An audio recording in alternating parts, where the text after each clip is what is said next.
Hello, everyone. Welcome to today's session on active data governance. I'm Lakshmi Randall, Director of Solutions Marketing at Alation. My background includes 20 years experience in the data analytics industry, spanning marketing, strategy, and industry analyst roles.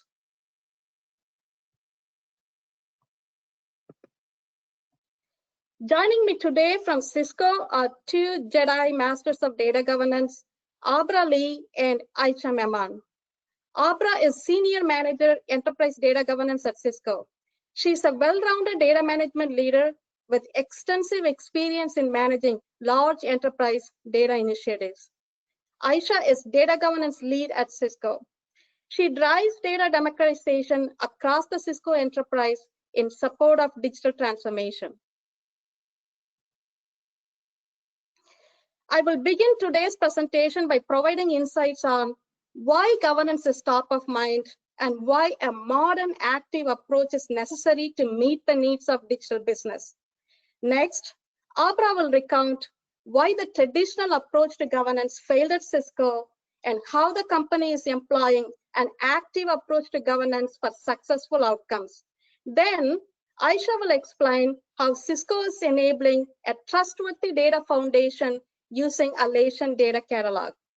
I will conclude the webinar with Q&A. Please feel free to submit questions at any time during today's session. Governance is the most visible blip on the radar of business leaders. Let's look at some of the factors contributing to this. The volume of data continues to explode. IDC predicts that over 59 zettabytes of data will be created and consumed this year alone.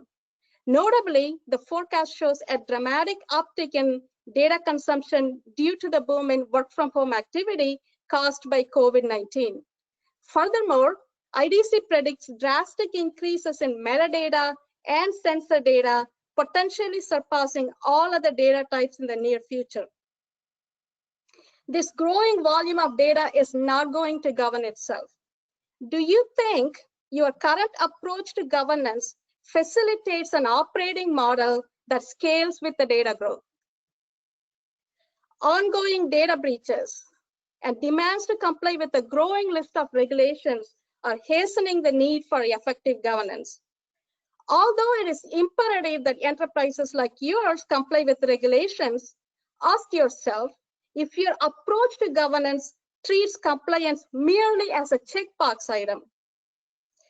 Data governance has replaced cybersecurity as the top concern among chief audit executives based on results of a Gartner survey to identify the biggest risks facing audit committees and executives in 2020.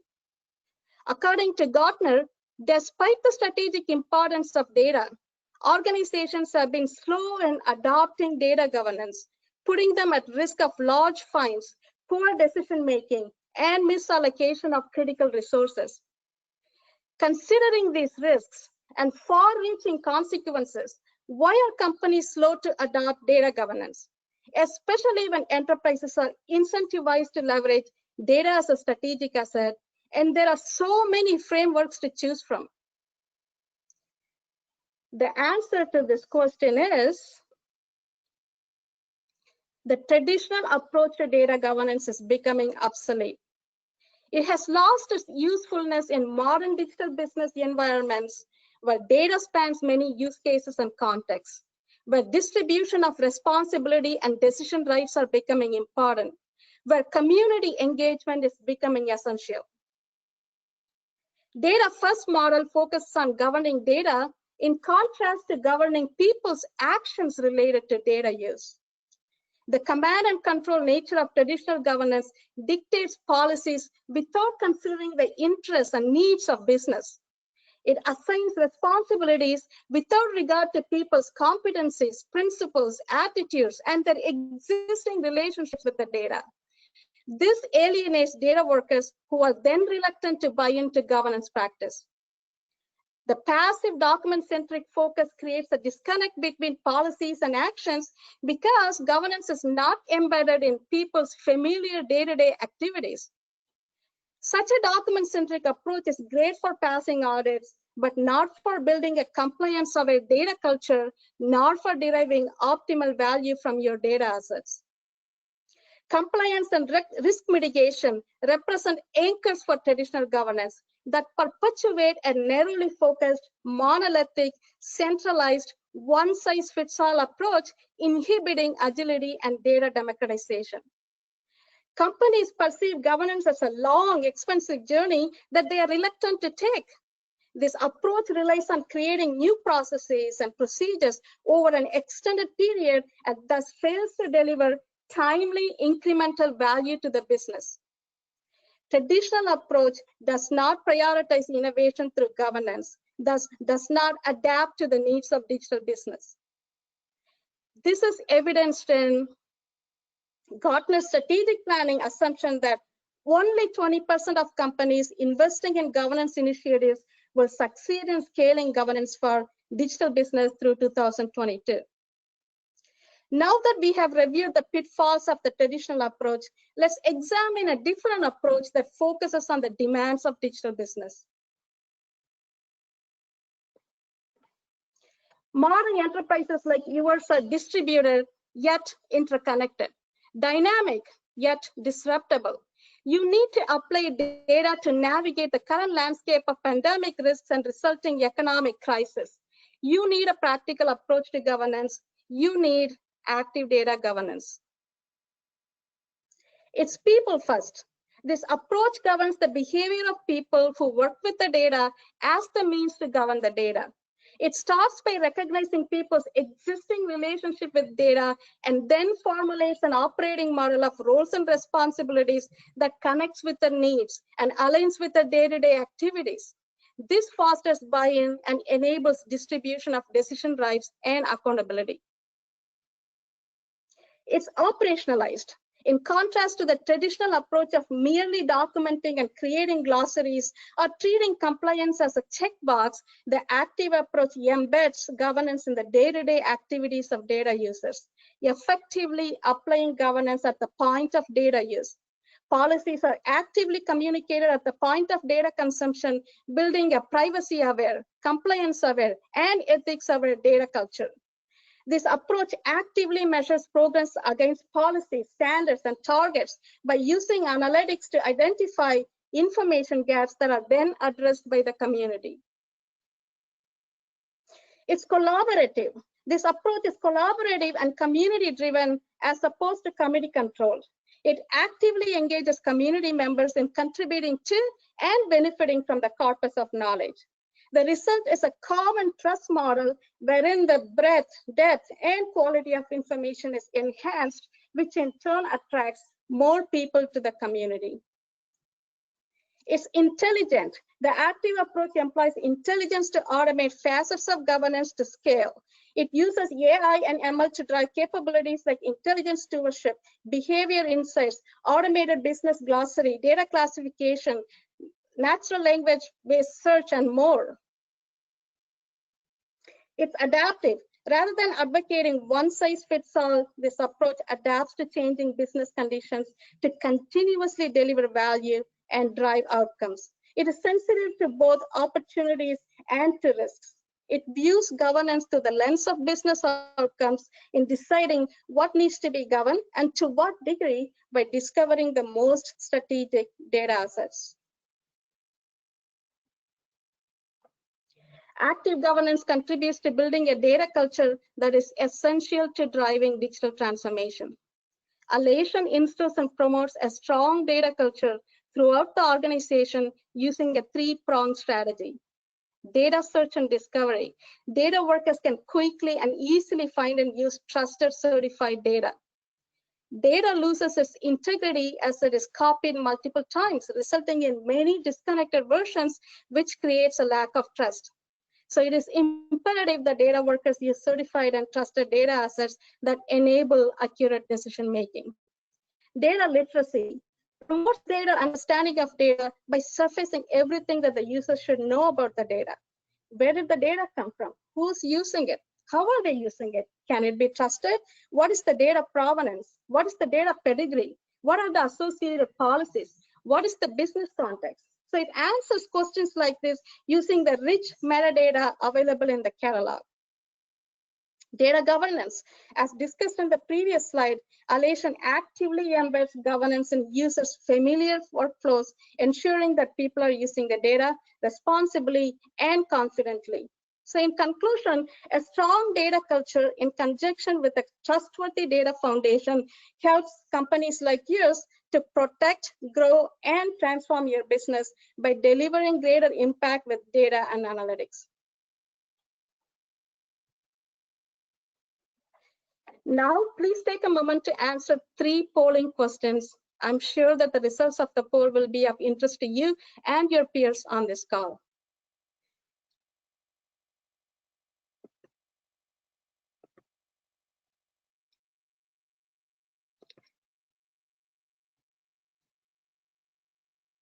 So the first question is, what is the primary focus of your data governance initiative? Please take next 30 seconds to reflect your scenario. And I'm sure your answers will vary depending on your industry and depending on your data governance maturity level, or even data culture within the organization. I'm seeing some interesting results here.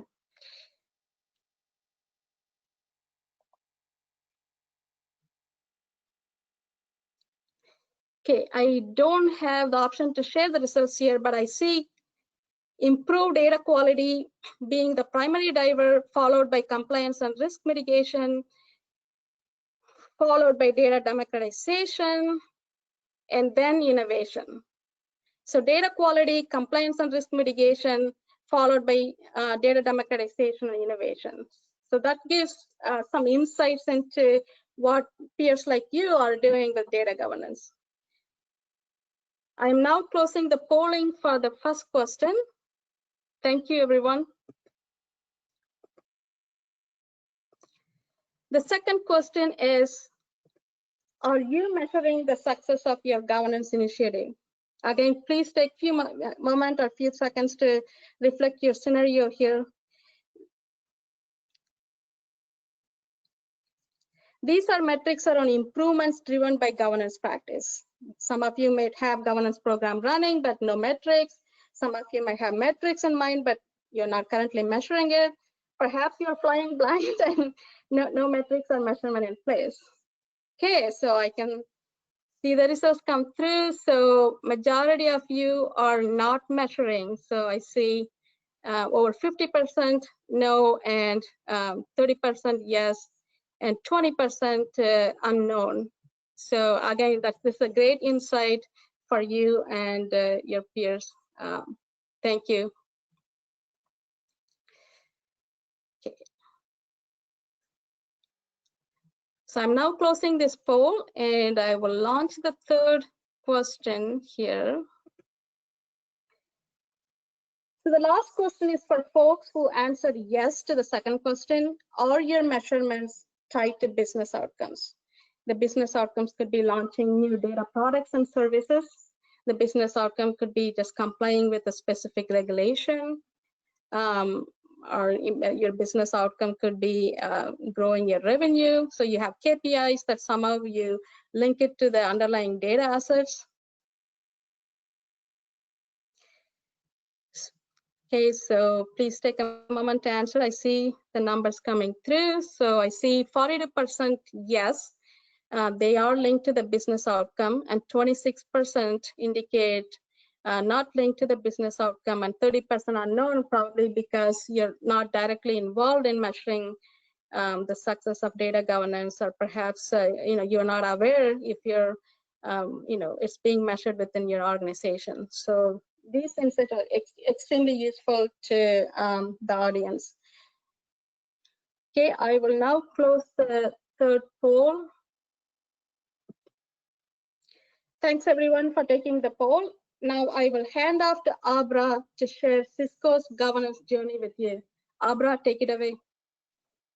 Awesome. Thank you, Lakshmi. We really appreciate being invited here.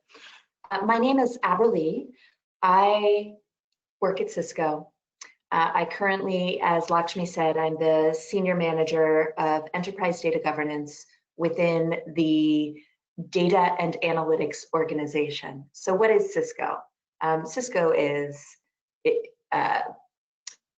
thinking about what comes, next, talking about what Cisco is to everyone. It is the company that has almost 1,000 products, the company that has multiple revenue streams. Having been at Cisco for close to 17 years and worked across 4 different functions, always with a data background, I continue to uncover more about the company I work at. Every role feels like a new company. And I'm proud to work at Cisco. I want to talk a little bit about joining data governance. So next slide. I want to talk a little bit about data governance and why it's failed at Cisco. And I think that it's actually, what I'm trying to do is make sure that it's relevant. Oh no, hi. Hi, baby. Did you know that after? Baby, mommy's in a meeting. Can you go ask daddy real quick? Just real quick. Hi, everyone. Welcome to the COVID reality. I want to think a little bit about what are the general problems about data governance? And Lakshmi talked about them. So I'm going to be talking about specifically what we've faced at Cisco. Data governance is not new. It wasn't even invented in the 80s. As long as you have had need for regulation, think about the finance industry, there's always been data governance. But now with technology exploding everywhere and becoming just a part of how we work and live, it seems like it has been reinvented and for some reason has failed or is not as successful as it was intended to be. And there's a couple of reasons why that is true at Cisco. Remember how I talked about feeling like every time I take a new job at Cisco, I work for a new company? Well, that's also part of why a command and control theory of data governance will fail, because it will be instituted almost in silos, and it will create a real restriction, because the people who are tasked with data governance are terrified of messing up. They're terrified of putting the company at risk of breaking a law, of somebody reporting out to the street a number that's wrong because they didn't understand the data they were using. So the very thing we are trying to avoid by instituting data governance almost turns the people that we are tasking to try to turn and run the other way, or to over command and over control. And what I've seen at Cisco is that actually created some of the exact same bad behaviors we were trying to avoid. Working with our business functions, I've come to understand that they are desperate to solve business problems, and that they are tasked with getting their hands on the right data and trusting that data and being able to solve those business problems. And they're going to do that with or without data governance's help. So people were going around the rules because they had to, because the rules had become too confusing and restricted, different depending on what type of data set you were trying to get your hands on, different depending on what data lake you were visiting, and in some cases completely obscured and unable to understand, is this data accurate? Can I trust it? Can I use it the way I want to use it? So I'll talk about the things we can do as data governance practitioners, but I'll also acknowledge that I'm lucky I entered the data governance area at the right time. You know, what changed for Cisco? Why are we starting to see success in data governance? And there's two things behind it.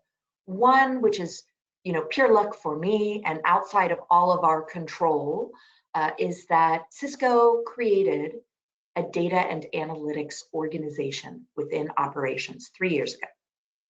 And when it did that, they appointed a data and analytics leader, a CDO, reporting in directly to the COO, with access to the board, with access to our CEO, with access to all of our C-suite, and regular reporting to them. So now we've got the first part of the picture starting to evolve about what makes success happen, and that's executive sponsorship. And that is something that you can or cannot control depending on where you sit in your company. But when it is there, it is a multiplier. The other element that is a multiplier in making data governance successful, and that is within our control, is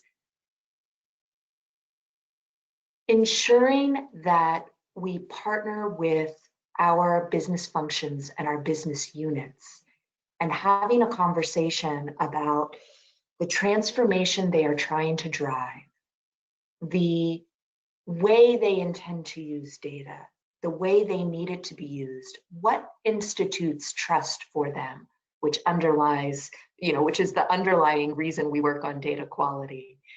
And then transforming that into our data governance priorities, driven by the stewards and data owners who sit in the business function. That we can all do. It's not always an easy conversation in the beginning, but I found that the business functional managers, directors, and leaders are just as hungry for this conversation, if we phrase it correctly, as we are to drive safety, compliance, risk avoidance, quality across the company. And we're all here, right? Because we are passionate believers in what data governance can do for our companies. I know I am.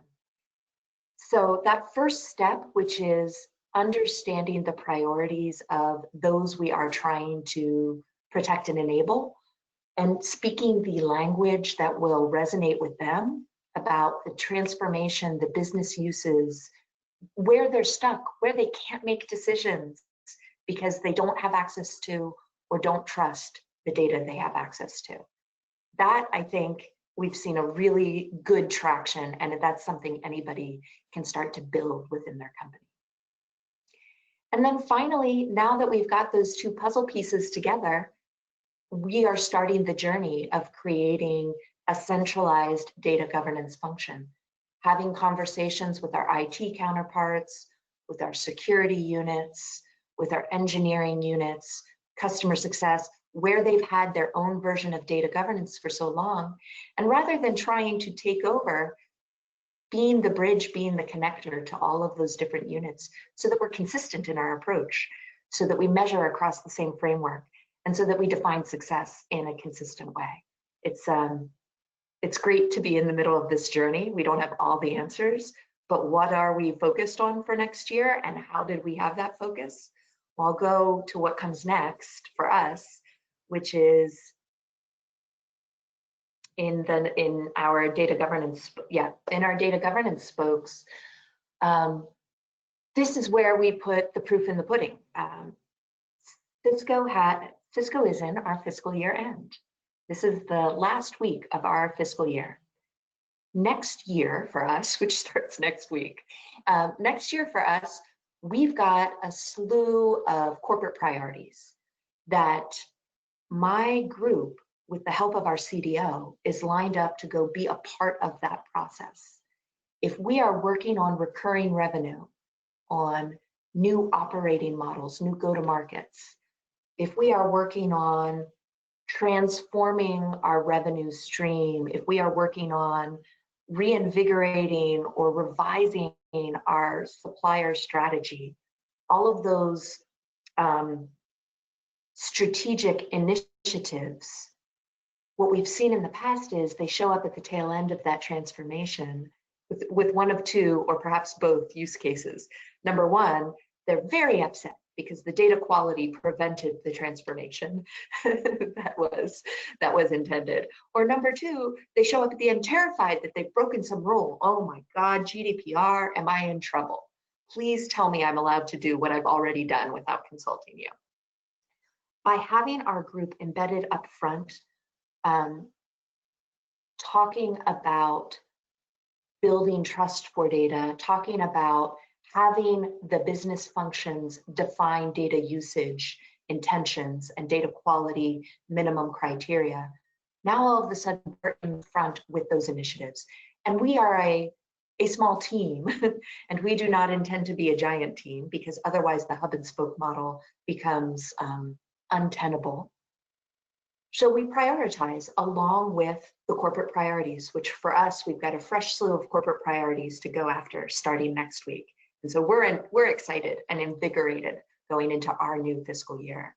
And for us, the next thing we're going to think about is how our team structure ties into those priorities. So I want to show you the team structure and roles next. This is a classic team structure, everyone. We've all seen it.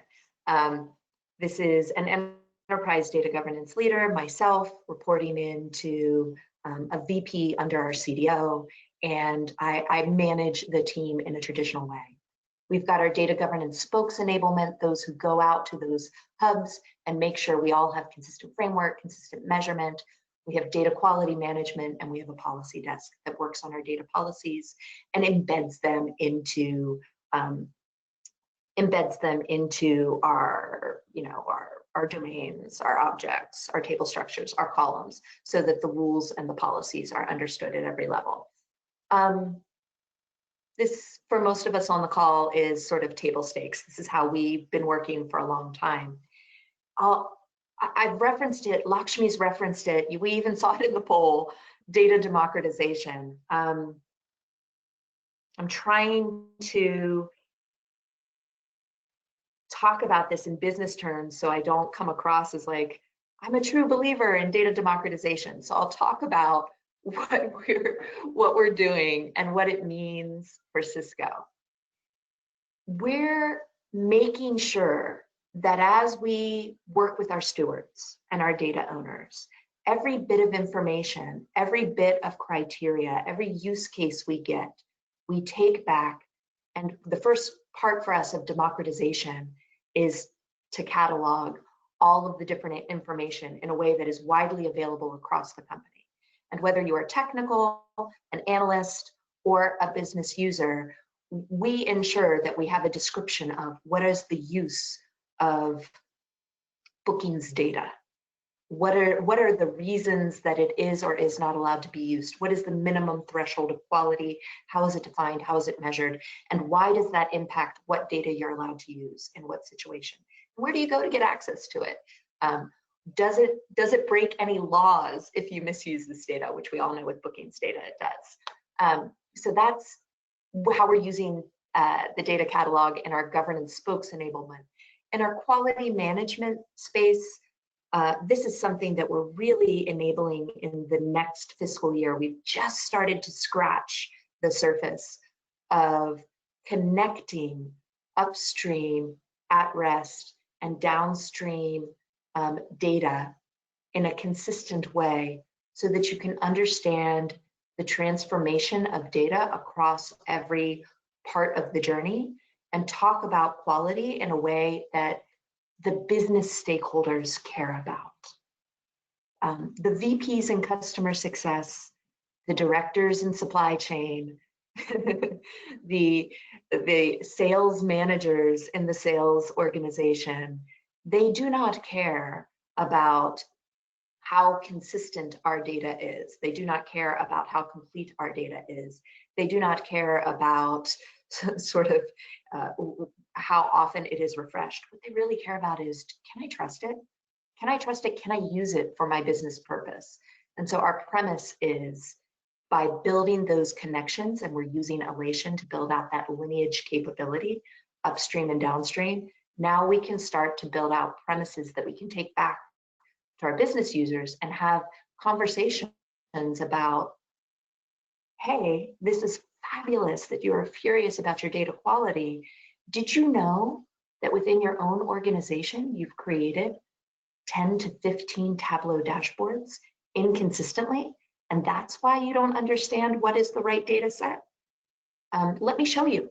I can use Lineage now to drive those conversations and to give them some best practices that they can use in their own organization to help with concepts like quality. And then in Policy Desk, our group has taken those data policies that we've done. I think Cisco's done a wonderful job of applying our data policies in the application, in the UI layer. You log on to our ordering system, our HR system. You log on to any of our applications or salesforce.com, and you immediately are notified and yearly have to, reconduct your understanding and certify that you understand the correct usage of data. So as a business user of data using an application, we do a great job of embedding our data policies up front in our applications. And we've got a pretty robust process for that. What I've noticed on the back end is it's our engineers and our data scientists who are in the table structures, who are in our various data platforms, our various data lakes. They don't have a consistent methodology to understand what are the data policies that they need to adhere for this object, for this table, for this column. And that's the other way that we're using Alation to begin to embed that level of discipline across all of our data lakes. We've got a myriad of different places where we house data within Cisco. So we're attacking at first the data at rest, sort of what I call our reporting layer of data, and making sure that that is correctly categorized from a policy perspective, because that's where all of our engineers and data scientists ultimately end up when they're building out a new application. And we want them to all have the same consistent rules that we see wonderfully applied at the application level, but we want to make sure there's consistency in the development stage. So that's been the focus of my group on the policy desk standpoint for the last year. And now I'm starting to talk a little bit about democratization, because I'm starting to talk about the fact that we're using our data catalog, our communication paths, our enablement framework to make sure everybody understands that our path is not about stopping you from using data. It's about making sure you use data responsibly. Whether you are an engineer, whether you are a business analyst, whether you are a VP in sales, we certainly would love to accelerate the accessibility of trusted data with lower risk. That's our premise. And I think that's the difference between data democratization and a typical data governance strategy. And so let's talk about how we've measured success this year. I talked about how in the next year, if we go to the next, I talked about how in the next year, we are lined up with our strategic initiatives. That's exciting for us. And we are working upfront with those business leaders who are driving transformations for Cisco to talk about what will trust in data, AKA data quality, impact for this process, system, and people change. What will safety in data, what will accessibility in data, how will those things impact your ability to transform? And then we're working with them throughout that initiative to come up with actual business value created by data governance. But that's just the beginning of that journey for us. So in the meantime, we have to go back to our CDO and we have to come up with some kind of methodology to say, hey, here's our operational metrics. We're gonna have operational metrics and we're gonna have business value metrics. And the two of those will both show you the health and efficacy of this team and how we are going after sort of our roles and responsibilities. That's the operational metrics you're looking at right now. And you can see we rocked it this year, as well as what are the business value metrics that we're going after. And for the business value metrics that we're going after, you'll have to come back next year to see how effective we are at those. Or maybe in 6 months' time, we'll have some sort of mid-year assessment. But I think that every data governance organization should have both sets of metrics, and one you can create in your own house. You can talk about how do you implement data policies. You can talk about how do you democratize the information. That's for us looking at active users, number of tables ingested, critical metadata curated. And then you can look at your stewardship efficacy and your consistency in stewardship engagement. Those are your operational metrics. What I'm excited for next year, and I'd encourage everybody to take ownership of, is starting those business function conversations and driving with the stewards embedded in the businesses for language and metrics that reflect the value they expect to get, and then work backwards on how to measure that. And that is where I think data governance becomes revolutionary. I think you said it, Lakshmi, in your introduction. That's where data governance becomes revolutionary. And we have used the catalog as a foundation of our data democratization premise, as well as quality and policy linkage. So I'd like to turn it over now to another revolutionary, Aisha Memon on my team, who has almost single-handedly driven the excitement that Cisco is starting to see about data democratization and our enterprise data catalog, for which we use Alation. Aisha, over to you. Thanks, Abra. Thank you for that. Hi, everyone. My name's Aisha Memon, and I've been at Cisco for about 12 years now, mostly in the data BI space, and then most recently kind of building data governance strategy for Cisco. Kind of lived in the era at Cisco when a lot of data governance effort was just bottoms up, like a movement or a revolution. And then, as Abra mentioned, more recently, we've had that tops down mandate as well. And it's just a magical moment in our history of data governance at Cisco. So we're really excited for what's coming next. Today, I'm just going to share a little bit more from a learnings perspective of how we've really implemented data governance and how adaptive we've become at implementing across the different functions. Kind of leading with that empathy-based approach, we're kind of noticing how that's helping us with enabling data governance in a revolutionary way. So I have this little blurb, I believe in that it takes a village to raise data. Now, gone are the days where there's only one data SME that you go to for any questions, because there is a lot of tribal knowledge that exists in different areas or different personas or roles within an organization. We need to kind of have a mechanism for those folks to come together and collaborate and share, with the extended community and the users of data, their knowledge and also the context. And what better way to do that than bring that community of users together inside an enterprise data catalog, such as Alation. So this is where we're seeing the power of bringing forces together come to life, and being the user-friendly tool that Alation is. It's kind of promoting, it's promoting more collaboration, more conversations, more questions, and we're starting to see these teams or these areas, not just data and analytics. I think we're kind of extending that now as we're working more and more with the functions, the business outcomes, the value-driven stuff for data governance, that we're going to start to see more folks coming in from the process and architecture side as well. Now, these three, I think, like dimensions kind of need to get more tightly knit together. Data is driving this discussion, but we're pulling these folks in from a metrics perspective, from a measurement perspective, to really,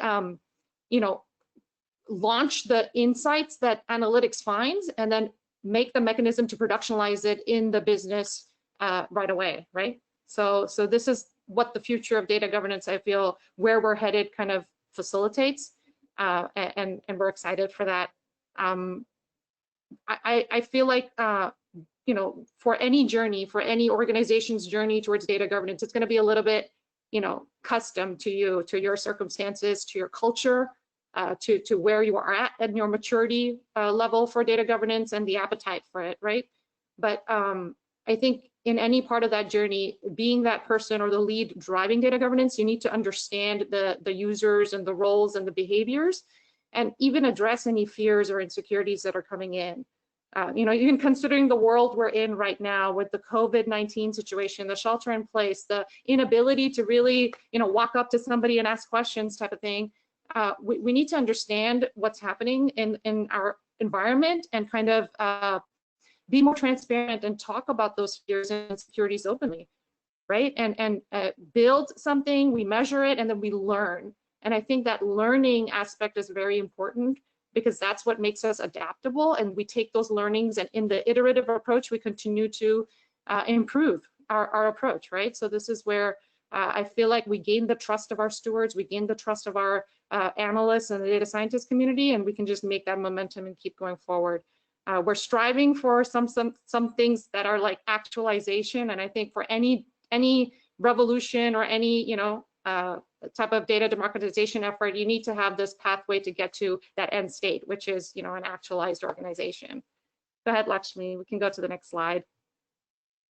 So in our particular approach for data governance, just like any processes, like a process model, there's different pillars that we are working on, and considering the multiple engagements we have, it's kind of like an iterative approach. At any point, we're in multiple spaces. So there's some evangelism, enablement work that Abra mentioned that we're doing, aligning our data governance objective with their business outcome and measuring ourselves on how we are helping them achieve their business outcomes is going to be a game changer to gain that trust and momentum.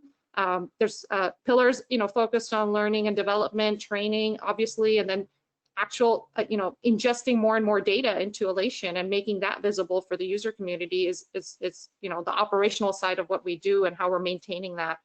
But the more focus, I think what we're going to do now is on the adoption. This is where, things like Alation Analytics, the insights of how data is being consumed, who's actually subscribing to the data lineage, table level, potentially even column level at some point is going to give that added insight to users and custodians and owners of data to make that, the change. There's a lot of migration efforts happening where data is moving from one technology platform to the next. So these added data insights of who's using what data, what is the most pertinent data sets here, what's the more popular data sets, those are all going to be behavioral type analytics that we want to drive on how data is being consumed at Cisco and be more intelligent about how we construct data for the next future releases, for example.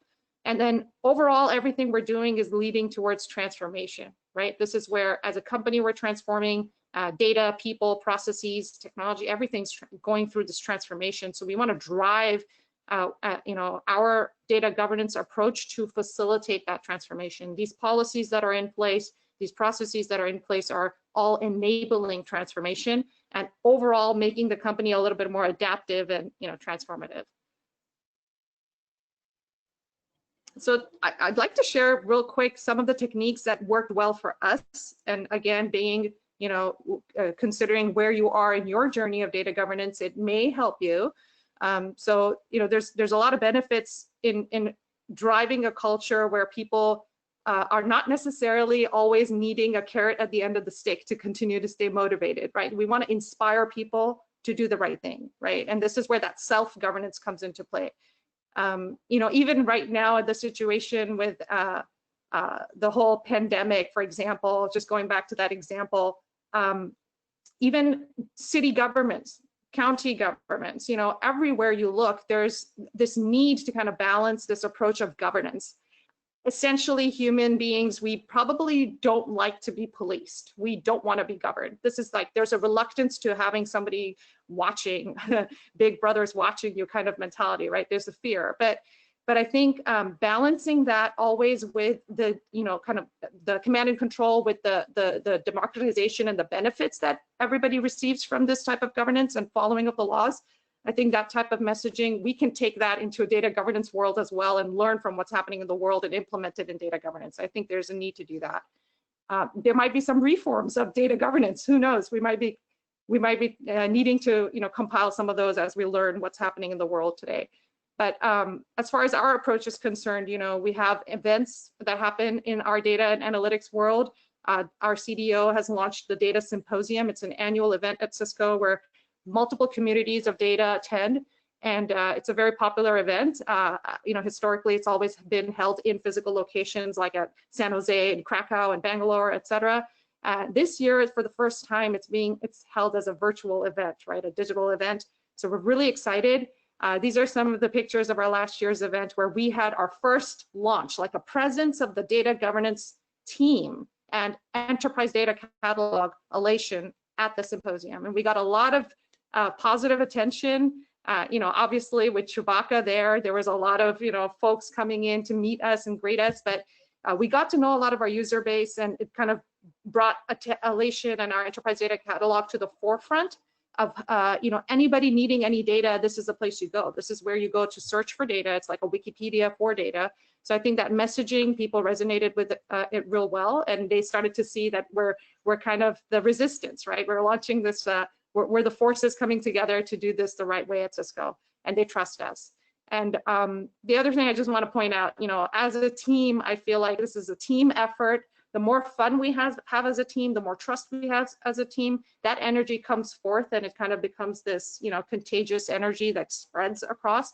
So the culture of that, building something that you're passionate about and taking it forward for the right thing at your company is going to help you launch this. So it's not just one more checkbox of data governance. It's actually something you're really driving for change. Other things that we've done is, host these safe spaces, like a community for these tribes, right? Like I said, the village of users, right? Or consumers of data. We want to bring those communities together, and we're using our WebEx Teams space for that to continue these conversations. There's a lot more people than people, who are actively logging into the data catalog, but have questions for data, and then we route them to the data catalog as needed. So it's a very good environment. It's the place people go to answer, get their questions answered right away. I'm seeing that community come to life. We have little incentive programs here and there where we have bots that are giving points to people who answer questions, speedier or answer the right type of, with the right help. But at the same time, in the future, we want to actually launch more of, a rewards and recognition type of program to say, okay, well, we're going to launch an article of the month or a steward of the month, and kind of give some small prizes to keep that momentum going, motivate people to do the right thing, and showcase success stories, right? This is a great place to kind of build that trust and have people have a place to go to if they have any questions. What we're also looking forward to in the future is building some sort of integration between our WebEx Teams and also the conversations feature in Alation. This way, the conversations get mapped to the right context of data for the next time a question rises, right? So overall, building in FAQs in time. And we're excited for that space coming up. There's great feedback. I know we're continuously learning, and we're very actively listening to the feedback of our users. We're only as good as what our users, find us. Like, are we really helping them? Did we really make their, search and quest for data? Did we shorten that time span? What did we actually do that provided value, right? Where were they going previously? How long did it take? Things like that. So these are all, I think, good testimonials that are coming back to our team. That kind of keeps us motivated as well, because we know we don't want to be heads down just doing this. We want to see we're making a difference for people and for the data scientists and analyst community especially, and how that translates back to actually driving business value, business outcomes for Cisco at large. So happy to be part of this tribe. Hopefully you guys, you guys can resonate with some of this messaging, and good luck with wherever you are at this journey. It's a good one. Thanks, Lakshmi. Thanks, Abra. Thanks, Aisha. Thanks, everyone. So we have a number of great resources on the Alation website related to governance methodology, governance process, how to instill a privacy-aware culture, and more. And also, how we are positioned in major analyst reports. So with that, I would like to open up for Q&A. Please enter your questions. I do see some great questions already for both Abra, Aisha, and myself. So I will start with you, Abra. So what recommendations do you have for those who don't have top-down sponsorship? For example, you're part of the CDO office, right? So if there is no such sponsorship available, or people face resistance in the mid and lower levels, what is your recommendation to address that? And I'll tell you, this answer may not resonate. You may not have an option. So where you don't have an option, where there actually is a compliance issue that you need to go battle, you have to force your way in. But where you do not have to force the issue, where you have an unlimited amount of opportunities to go after, and you're trying to prioritize what to focus on next, I would say let your stakeholder community drive your prioritization. Aisha, in addition to working on our data democratization strategy and implementing it, she also has driven a lot of our what we call low touch engagements over the last year, where an organization that we had not intended to reach out to comes to us for some reason. Maybe they're having a problem with data access. They can't get a consistent answer on how to access data that they need. Maybe they got a mandate to work on quality, and so they show up to ask us what we're doing. Aisha goes in and drives a design exercise with them to understand what business problems they have overall that they're trying to solve, not just quality, not just compliance, but understand, hey, what are your business priorities? Okay, and what is it you're asking for us for help with? Okay, and what technologies are you using? What's your strategy? And then at the end of that, she comes up with a premise of where data democratization and data governance can help improve across the life cycle of things that these business practitioners are thinking about. That has been amazingly successful. She has been able to make inroads with marketing, with some of our business units, our collaboration business unit, doing a plug for WebEx here, with our supply chain and procurement organization, and she holds them accountable for making the decision to engage or not. She doesn't just show up and offer everything. She says, hey, this is how the partnership works. Here's what we can do. Here's what you have to do to make it successful. And we've seen those be some of our most successful ground roots enablements in data governance over the last year. Thanks, Abra. Next question, I can take this question. Does Alation integrate with Irwin or other products in the governance space? Absolutely. We integrate with a large portfolio of partners in the governance space, ranging from data modeling, data preparation, data privacy, data lineage, and more. So you can find information on this on our website. The third question is for you, Abra. Are you able to share any early examples where your operating model has realized the priorities of the business outside of license to operate?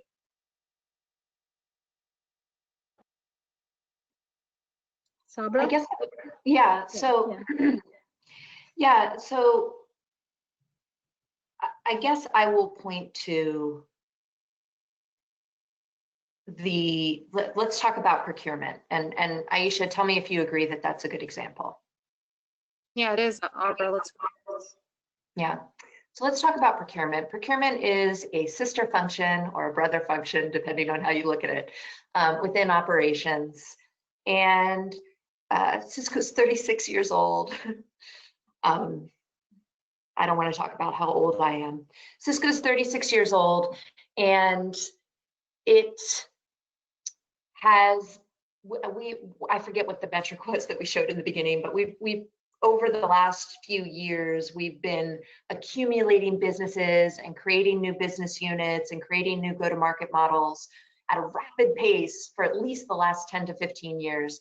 So you can just imagine what our procurement landscape looks like and how our procurement systems have been isolated and not integrated, and how that has led our procurement leaders to, in some cases, be making bad decisions about what suppliers to work with, about how to negotiate vendor relationships, about what are we spending in certain situations, or are we doing what is best for Cisco overall from a procurement perspective.